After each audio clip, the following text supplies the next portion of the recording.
its history. We are also proud of our Palestinian, Arab, and Muslim communities. They, too, contribute to Concordia's character and its many achievements. Attacks by Hamas on Israel and the subsequent war in Gaza have exposed divisions in Canadian society, which are also reflected at Concordia. Many members of our community have suffered profound anguish, trauma, and loss. In circumstances like these, our first responsibility is to show empathy and support for all. But given the level of fear and anger the conflict is causing, empathy and compassion can only accomplish so much. I don't pretend to have perfect answers or actions to share with you. Everyone is struggling with the polarized environment and complexity of the challenges we face. What I can say categorically is that there's no place for hate at Concordia. We're all disgusted by the rise of anti-Semitism, the spread of Islamophobia, and the proliferation of identity-based hatred and violence. Canadian universities embody academic freedom, freedom of expression, and freedom of assembly. They should be places of civil, evidence-informed reflection and debate.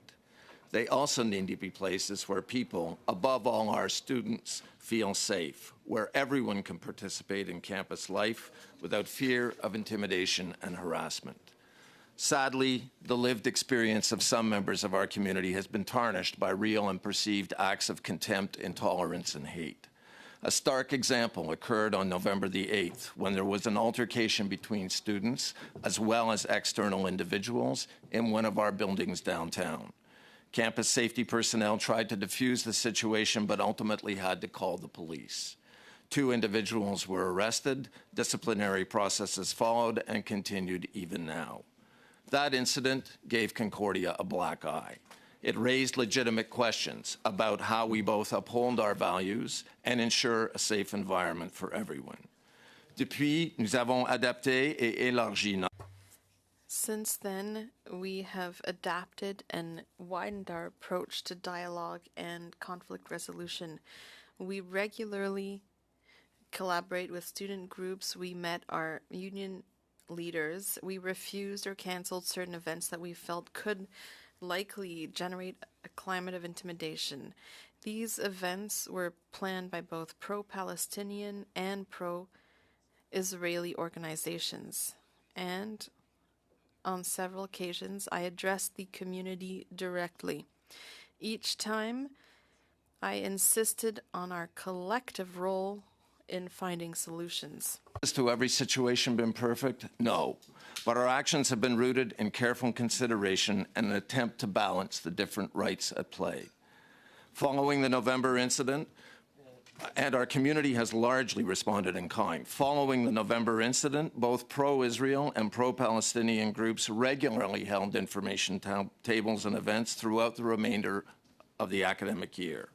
On one occasion in January, those tables were next to each other. Were we nervous about that event? Yes, but we had all learned from the bad experience in November. The mood was civil. There were no incidents. However, in March, there was a disgraceful attack by a small number of individuals on the Hillel Club. Campus safety intervened quickly, but it was another painful event for our community. I share these examples, both positive and negative, to be transparent. Yes, tensions exist at Concordia, but there has also been a remarkable calm. This does not mean all is well. That's why our commitment to combating anti-Semitism and all forms of hate is ongoing. In April, we launched a task force against racism and identity-based violence involving faculty, staff, students, and alumni. Our goal is to develop actionable recommendations to improve policies, training, and complaint processes.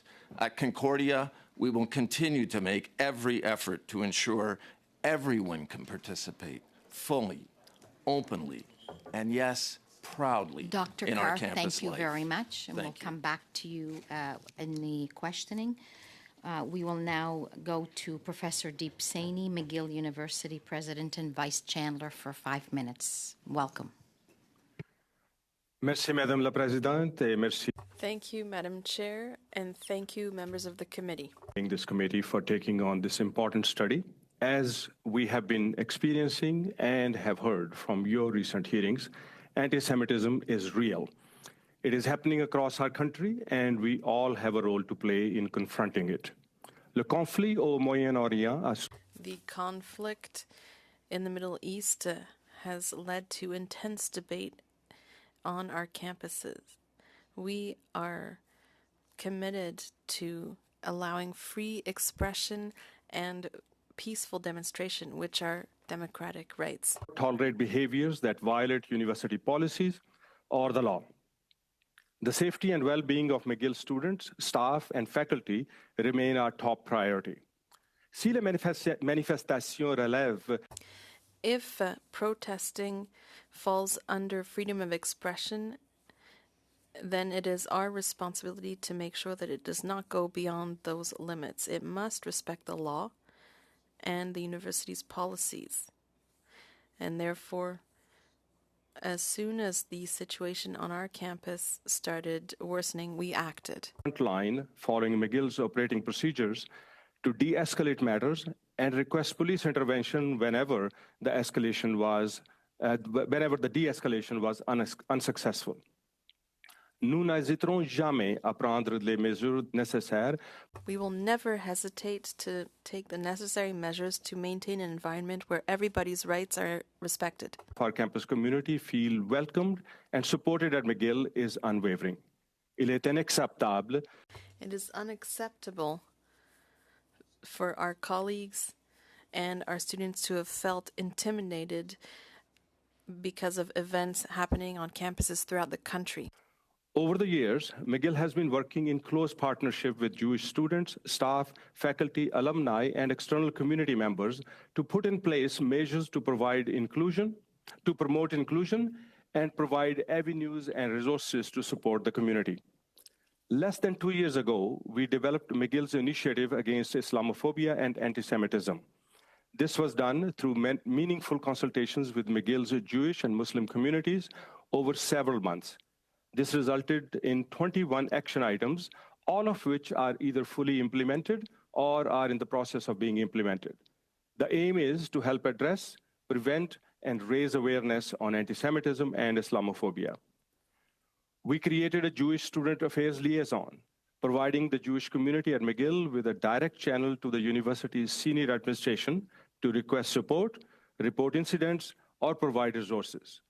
Nous avons mis en place des We established specialized support services for Jewish students. We also held workshops for managers in order for them to be able to support their colleagues, their students, and hold respectful dialogue in an inclusive workplace and learning environment.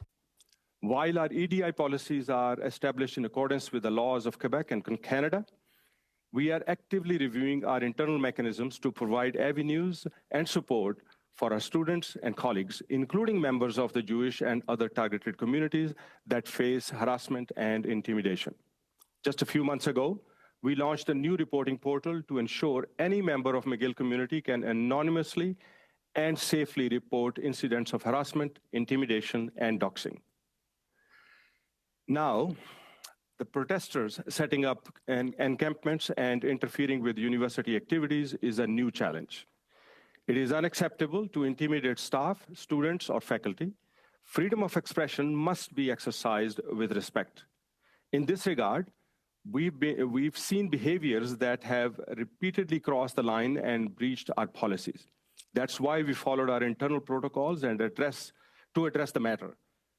And we also engaged legal counsel to pursue court-ordered injunctions, and we have requested police interventions and assistance. Nous continuerons à faire tout ce qui We will continue to do everything we must to ensure the well-being of our students, our staff, and our professors. It is essential that the Jewish community feels safe and included on our campuses. Again, thanking the committee for initiating this important dialogue. I would be very pleased to take your questions. Merci beaucoup. Merci à vous.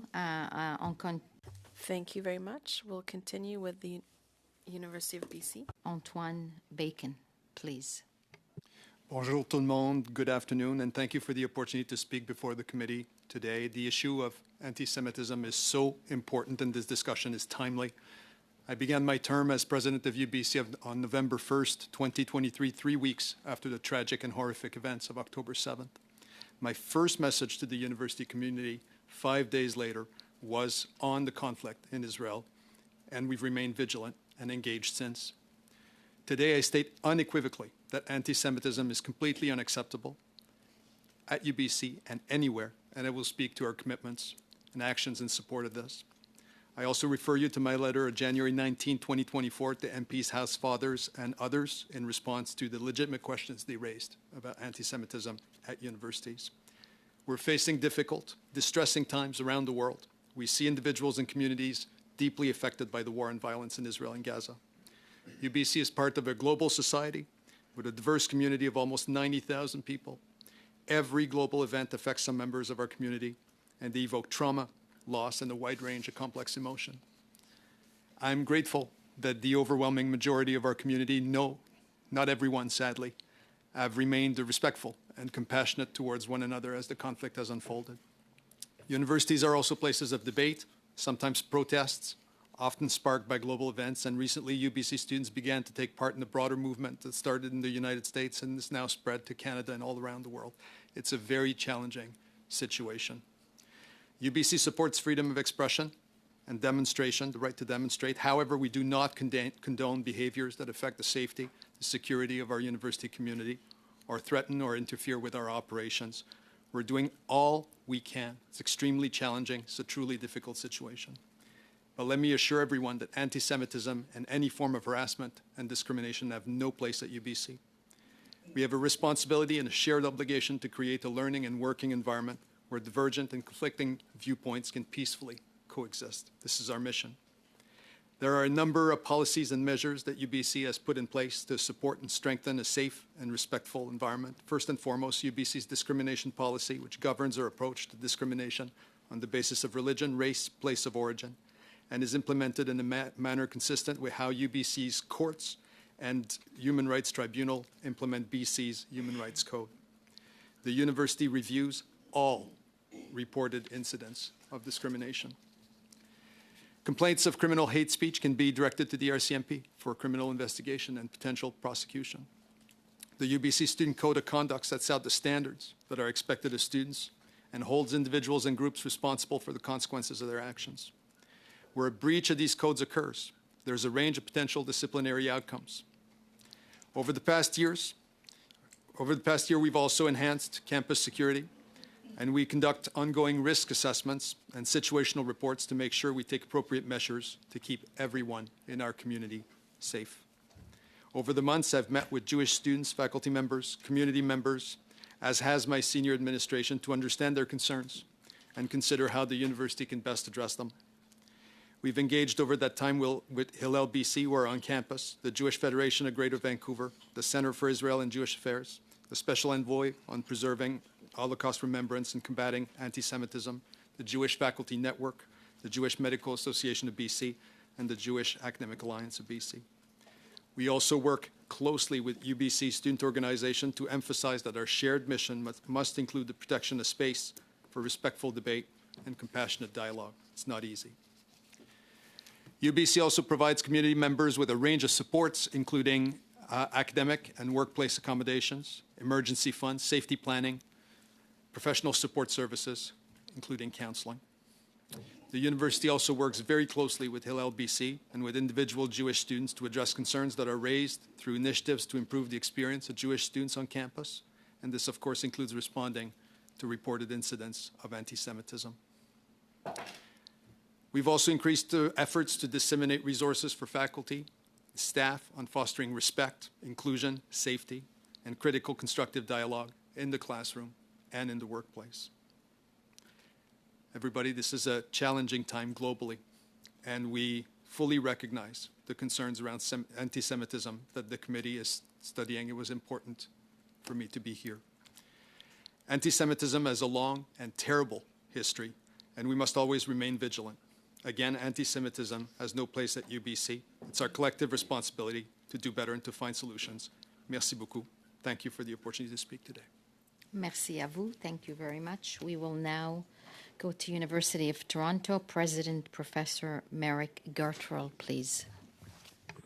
Thank you, Madam Chair, for this opportunity to meet with you and your committee.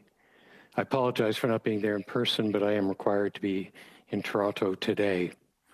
Given the focus of your deliberations, my remarks will outline what the University of Toronto is doing to combat anti-Semitism. However, I realize there are other matters currently unfolding on the U of T campus that may be of interest to you, and I'm happy to discuss those in the question period. It is painful but necessary to recognize that anti-Semitism has been a scourge in our society for generations, if not centuries.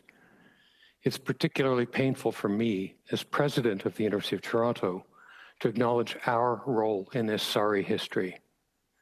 Even more discouraging, then, is the fact that anti-Semitic incidents and hate-based crimes are on the rise in Canada, and that anti-Semitism has been a growing presence recently in our university. In recognition of this, the University of Toronto has taken a comprehensive set of actions to combat anti-Semitism and ensure our campuses are places where Jewish members of our community feel safe, included, and respected. This work is rooted in our long-standing opposition to all forms of racism and discrimination, but we have intensified our efforts since October 7th. Let me describe several of the actions we've taken.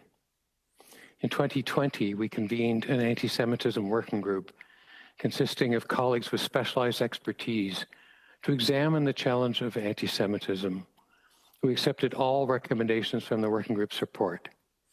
The university's Equity Office has broadened its mandate explicitly to recognize anti-Semitism as a form of discrimination requiring concerted action. We require all equity staff at the university to undergo anti-Semitism training. We're working to improve the process of reporting hate-related incidents, enhancing clarity, accountability, and timeliness of response when such incidents are reported. We've appointed our first ever Assistant Director for Faith and Anti-Racism to strengthen our ability to combat anti-Semitism and other forms of discrimination. She has a mandate to improve our processes for responding to such incidents, to foster dialogue, mutual understanding and respect, and to advance other measures to combat anti-Semitism. Our Chief Legal Officer is helping leaders across the university to understand the ambit and limits to freedom of speech. The identification of hate speech is set forth in Canadian jurisprudence, and our collective obligations under university and government statutes, regulations, codes, and policies.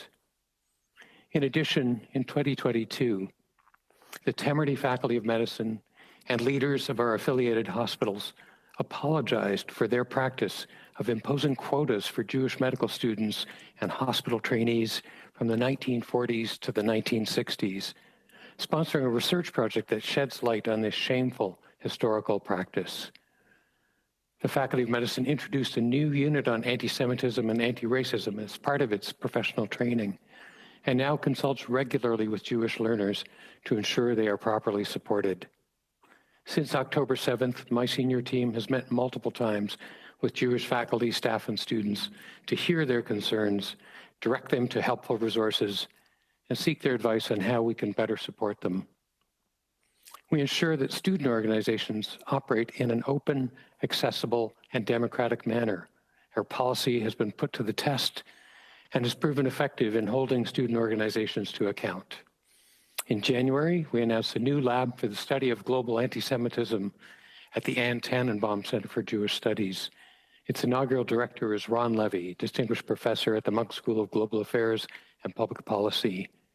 We also announced a new university-wide initiative to promote civil discourse on our campuses, led by Provostial Advisor Randy Boyagoda.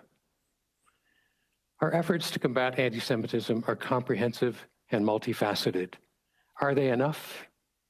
Until there are no further instances of anti-Semitism, the answer for us and for society at large must be no.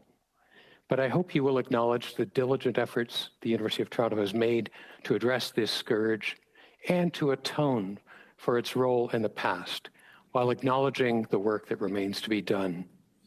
Ultimately, we believe that the most effective way to respond to this challenge is to focus on our core mission of education and research. Thank you. Thank you very much.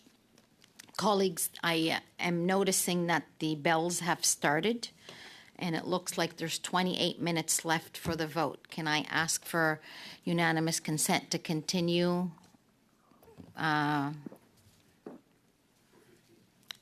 for 15 minutes? Give 10 minutes for people to go to the vote? Okay.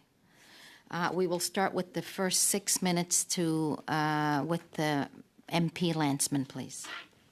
Thank you, and thanks for joining us at committee today. Throughout all of your statements, you have said things like, the university is no place for hate. There's a zero tolerance. It's unacceptable.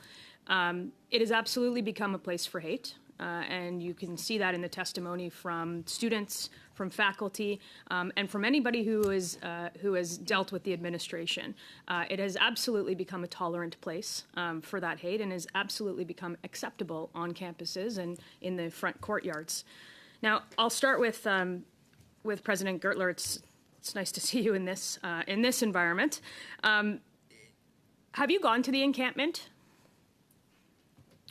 I have, and it's right outside my window, so I see it frequently. Yes, and so have you verified that all of the people there protesting, and I have a reason for this question, that all of the people there are protesting are part of the university community, are either students, are faculty, are part of the administration? We know that many of our students are there. We know that they are visited by faculty, but we also believe that there are people from outside the university community who are present in the encampment at various different times. So the reason I bring this up is because U of T is about over 60,000 students. There's, let's say, 300 people at those encampments. Do you feel that the university is now negotiating with less than 0.5% of potential students, or not even students, who are frankly holding the university hostage on its decisions on how it goes about its businesses? What do you say to those watching, in their faculty, alumni, parents who are deciding where their kids might want to go to school? What do you say to those people who see 300 people holding the university to account for a student body of 60,000? Actually, our student body is closer to 97,000. Oh. So yes, it's grown a little bit since your time on our campus. I should say through the chair that we have been meeting with student representatives in our discussions about how to end the encampment peacefully. And they claim to represent all of the interests within the encampment. At this point, we must take that statement at face value. I can assure you, though, and I have gone public as recently as late last week with a set of proposals that the university has been putting across the table to the students, where we have not compromised on the issues that are clearly of importance to us. We have a very clearly articulated policy for considering divestment proposals, which we have used in the past, and we are saying to the protest group, the policy is there. It lays out the steps, and you're free to use it. And we hope that they will, because that is the only way that we can actually address this. I think the point is that you are actually even engaging in a negotiation with the 300 people who have, illegally set up camp on the front lawn. But I'll go to, do you believe that the university is adequately enforcing its code of conduct? Because I'll show you what's at the front of the encampment. That's a symbol that glorifies terrorism by Hamas, and I think you've probably seen this in the past. You've probably seen it in various places around campus. But that sits at the front of the encampment. Now, don't you think that the university's code of conduct would suggest that something like that is against the code of conduct? Well, Madam Chair, in responding to the member's question, first of all, we have asked the student organizers of the encampment to remove signage and language which is offensive and they have complied on occasion, not in every instance. In other instances, we have reported hateful acts and hateful speech to Toronto Police Services, and you heard from the Deputy Chief in the previous hour. Something like 38 incidents have been reported as of the end of last week, a half a dozen of which we believe may qualify as hate speech or hateful acts. And we are working closely with TPS to help them indeed investigate these incidents. And as you heard from the police chief or deputy chief, they are indeed taking these allegations very seriously. President Gertler, has there been any students that were suspended or expelled for any of these actions? We have indeed had violations of our code of conduct, which have resulted in suspension and on occasion expulsion. And indeed, those have been related to, some of these have been related to recent actions and the protests around the conflict in the Middle East. So the answer is yes. So is it related to the encampment specifically? When were these people suspended or expelled? So the encampment has been in place for 3.5 weeks. And so we have not yet had has been any expelled or suspended because of the encampment? Those processes are underway. So But none have been expelled. nobody has been suspended or expelled despite having graphics like this. They've just been asked to take them down.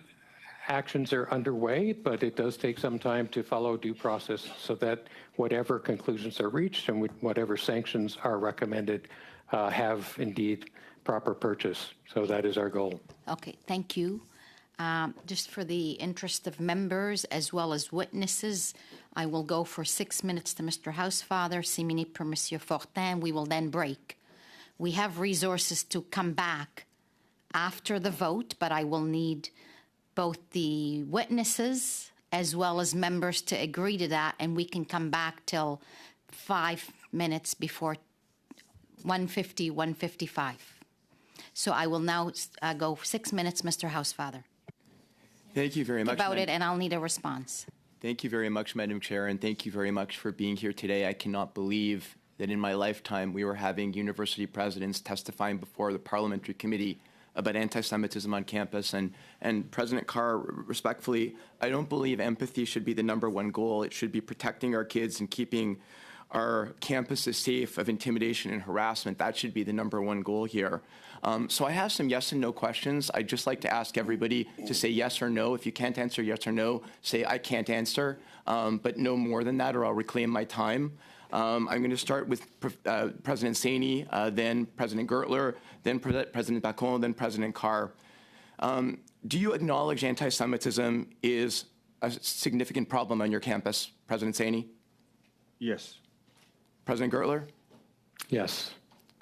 President Bacon? Everywhere. President Carr? Yes. Do you believe that DEI programs, all DEI programs on your campus must include the Jewish community, must include Jews? President Saini? Yes. President Gertler? Yes. President Bacon? Indeed, yes. President Carr? Yes. Do you support the IRA definition of anti-Semitism? It's the definition of the International Holocaust Remembrance Alliance that's been adopted by the Government of Canada, the Government of Ontario, the Government of Quebec, governments of a number of provinces. And will you support its application on your campus when the handbook from Ms. Lyons comes out on implementation of IRA? President Saini? If this comes forward, I will have my support for starting the process. Thank you, President Saini. President Gertler? Our working group looked at this issue and concluded that the IHRA definition was problematic for application in the So your answer is no, then? Your answer is no. My answer is that the individual, Kenneth Stern, who authored the definition, was very clear in noting that it is not appropriate for use in a university environment. So the answer is no. The answer is no. So I was just asking for an answer, yes or no, or I can't answer. President Bacon? My understanding is this is one of the tools we consider when going forward on any cases of anti-Semitism. You'll consider it going forward. President Carr? Yes, we'll consider it going forward. In fact, my team has already had a meeting with Ms. Lyons' team. Thank you. In 2016, the Canadian House of Commons adopted a motion by 229 to 51 rejecting the BDS movement, which promotes the demonization and delegitimization of the State of Israel, and called on the government to condemn any and all attempts by Canadian organizations, groups, and individuals to promote BDS. Does your administration oppose BDS on your campus? President Saini. I personally find many of the demands of this movement offensive, and should the matter come up again in front of our governing bodies, we will consider it. Thank you. Consider saying no or consider it? We will, because this is subject to our governance processes, just like the Parliament has its governance processes. And as President, it's my role to uphold our processes. I understand, but as personally, are you against BDS? As I said, I find it very offensive. Thank you very much. President Gertler, personally, are you against BDS? We've rejected it consistently across the university and for many, many years, as we have all academic boycotts. Thank you very much. President Bacon? Yes, UBC has long rejected. So the motion before your Senate, the UBC administration will come out against it? Yes. Thank you. Excellent. President Carr? Yes, the university's position since 2014 has been in opposition to BDS. Thank you very much. When you have chants at these encampments that say, go back to Poland, say it loud, say it clear, we don't want no Zionists here, Intifada revolution, from the river to the sea, do you consider these chants to be hateful and anti-Semitic, President Saini? The way I hear them used right now on our campuses, including at McGill, I find it anti-Semitic. Thank you, President Saini. Thank you for clarifying in your statements that you do. President Gertler? In the current context, they are certainly experienced as anti-Semitic, and that's for that reason that we have reported certain incidents to Toronto Police Services. But I would say that... I'm sorry, I have to reclaim my time because I just have two more to answer. President Bacon? President Bacon? No worries. They are unfortunate, awful, and can be considered anti-Semitic. Thank you so much. President Carr? Yes, they're reprehensible and intimidating when chanted on campuses. Thank you very much. President Carr, I want to ask you a question about your STRIVE task force that you referred to in your testimony. One of the three co-chairs that you appointed to this task force has a long record of supporting BDS and opposing IRA, which leaves a lack of confidence amongst many of your Jewish students in the process. Why did you appoint this person, and will you consider removing them as a co-chair? So, Mr. Housefather, one of the things that I find very unfortunate in terms of the public discussion that has happened since October is there's been a very intense personalization of issues. And we've seen that in terms of individual students being targeted, individual faculty members being targeted, et cetera. And I think that's extremely unfortunate. My question is on a confidence question, sir. You have the task force that's tackling anti-Semitism. 30 seconds. You've acknowledged that you're against BDS. You've acknowledged that you're considering IRA. You've had one of three co-chairs of the task force that rejects what you just said. How do the Jewish students feel comfortable then? And also let me ask you, because I only have a second left, what have you done about Concordia SPHR, a group on campus on October 11th, held Israel responsible for the events of October the 7th and was a co-signer to a statement on social media where it gave full-throated support to Palestinian terrorism, writing, we emphasize that a population living under siege and occupation has no option but to resist. McGill removed McGill's name on this organization. What has Concordia done? And I have no choice but to uphold that because we're getting close. If I'm allowed to continue with Mr. Fortin, 6 minutes, but 6 minutes, c'est tout, Monsieur Fortin. Merci, Madame la Présidente. Thank you, Madam Chair. Thank you to our four guests. What's happening on university campuses is extremely worrying, and I think you're all going through similar situations from coast to coast and in Quebec also. We've already heard you speak about the issue here, but I'd like to hear your thoughts on how you can allow freedom of expression without having things get out of hand and go overboard. I have always felt that universities are a wonderful place for having the most difficult discussions between students and with faculty, and I'm always a little troubled when there's talk of limiting freedom of expression specifically in universities. However, hate speech is unacceptable. And so there is a proposal in C63 for defining what constitutes hate speech. There's also the religious exception in the criminal code that allows hate speech if it is based on a religious text. I'm talking about hate speech or anti-Semitic speech. So that's all part of the picture. Maybe I will start with the order on the agenda. Mr. Carr, President Carr, how do you propose to combat hate speech without limiting freedom of expression? Thank you for the question. I won't talk about the encampment specifically, but maybe I can answer your question with some figures. What happened on our campus on November 8th that I already referred to, 70 events, academic events led by students who were either pro-Palestinian or pro-Israel. I think this shows all of the effort that our entire community made to ensure that there is still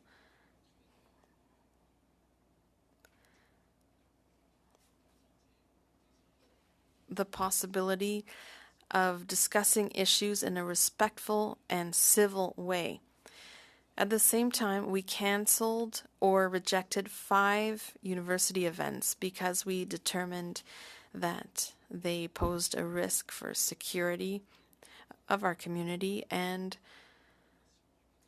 for the delivery of our academic mission. Sorry for being impolite, Mr.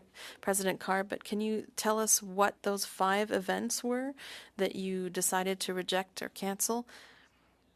There were 4 pro-Palestinian events and 1 pro-Israel event. And these were external guests who had been invited to the university to give speeches. Thank you. In your opinion, people who are not clients of the university, students or faculty, should they be allowed to protest on university campuses, or should it only be people who have a reason to be there, students or faculty? Well, as I said at the beginning, Concordia is really in central Montreal.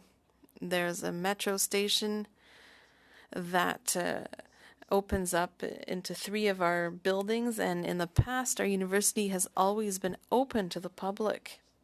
So now we're in a situation where we want to always make sure that public institutions such as ours are open for citizens of Quebec and Canada. But at the same time,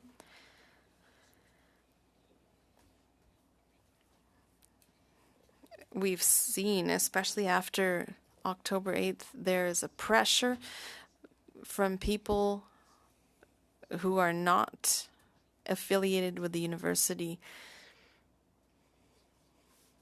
And should those people not be allowed to access university campuses? It's very difficult to answer that. We are a university. We're not security guards. At Concordia, for example,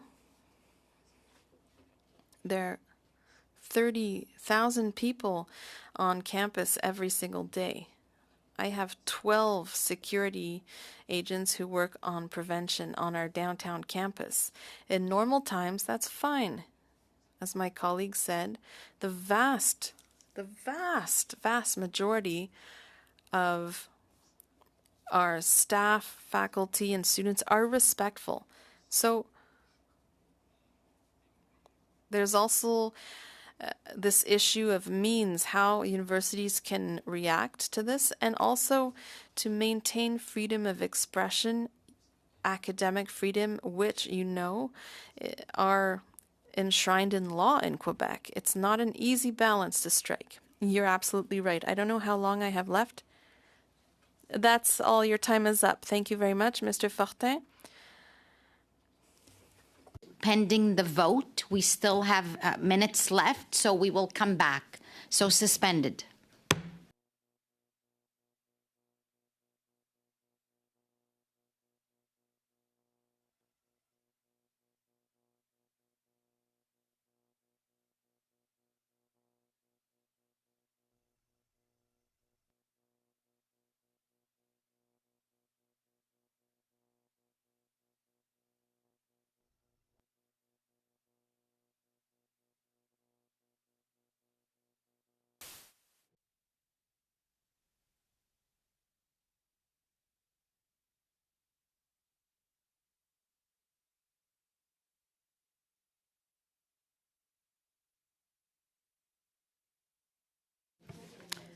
Meeting called back to order. This is what I propose to do. It's 1:26 p.m. We will complete the first round with Mr. Garrison of 6 minutes. I will go to the second round of 5, 5, 2.5, 2.5, and conclude for the afternoon. So thank you very much for bearing with us, and we will continue with 6 minutes for Mr. Garrison where we left off.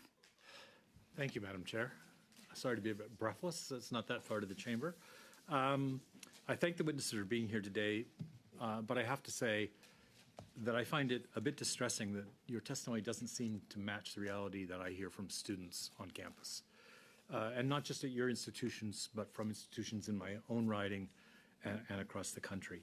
And one of the problems that I see is that while it's great to say anti-Semitism is unacceptable and great to say Jews should be included in diversity, I don't actually see that in the policies that I've been able to access. So I'm going to start with Professor Girdler from U of T. Where in your anti-harassment policies or anywhere else in your policies does it say that anti-Semitism, explicitly say anti-Semitism is not acceptable on campus? Madam Chair, I want to thank the member for his question. So I can answer in a couple of ways. First of all, our Code of Student Conduct does indeed note that vexatious conduct that is directed at one or more specific individuals is potentially evidence of discriminatory conduct or harassment. And it names race, ancestry, ethnic origin, color, religion, these kinds of traits, which are indeed straight out of the Ontario Human Rights Code. So it takes that approach rather than naming individual faiths, religions, or cultures. So it's meant to be all-inclusive. But another way of answering the member's question would be to note that directly as a result of the work of our anti-Semitism working group, we have reviewed and overhauled our EDI process to make sure that our equity policies explicitly recognize anti-Semitism as a form of discrimination, harassment, or hate. And we have trained all of our equity officers expressly to address these issues. I could say more, but I think that is indeed directly answering the member's question. Thank you for that answer. I guess as a gay man of a certain age who used to be told that there was no need to list LGBT community and things because discrimination was illegal, I found things improved once there was an explicit reference. And so I guess what I would encourage the U of T to do is to make more explicit statements rather than to simply say all forms of discrimination are prohibited, because the one where we have an epidemic of discrimination going on right now is anti-Semitism, given the connection. We have indeed made such statements and will continue to do so if and as necessary. And in terms of equity programs on campus, are Jews explicitly included as groups within diversity and equity? Yes.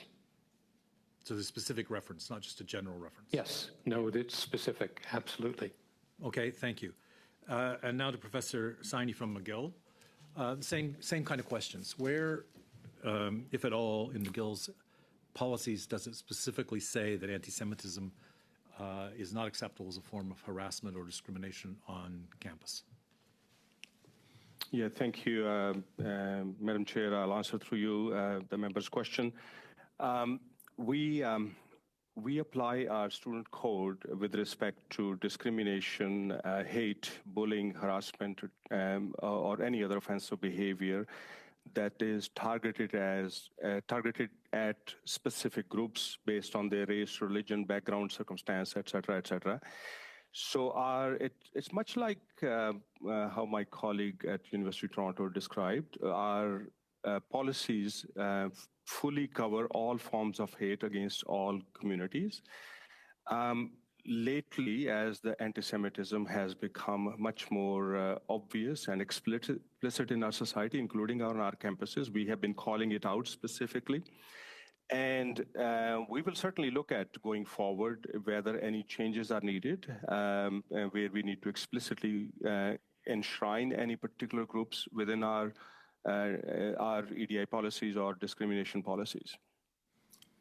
And in terms of policies on equity, diversity, and inclusion, are Jews specifically included in those policies as they exist right now? Okay, I believe they are, but I will have to verify it one more time to make sure that that my personal understanding of it is correct, and I can get back to the committee. And the focus has always been on students here, but we know that many faculty have been engaged in the encampments and in other anti-Semitic activities on campus. And so just because I have you right now, Professor Saini, are there policies which would apply to faculty which are explicit in banning anti-Semitism or not? Madam Chair, answering through you, the answer is yes, that if any faculty are found to be violating any of our policies with regard to hate and discrimination and including anti-Semitism, that our policies are adequate to account for that, and the proceedings will be taken against those individuals. Thank you. And I'll turn to those in the room. Dr. Bacon, my alma mater at UBC. The same kind of question.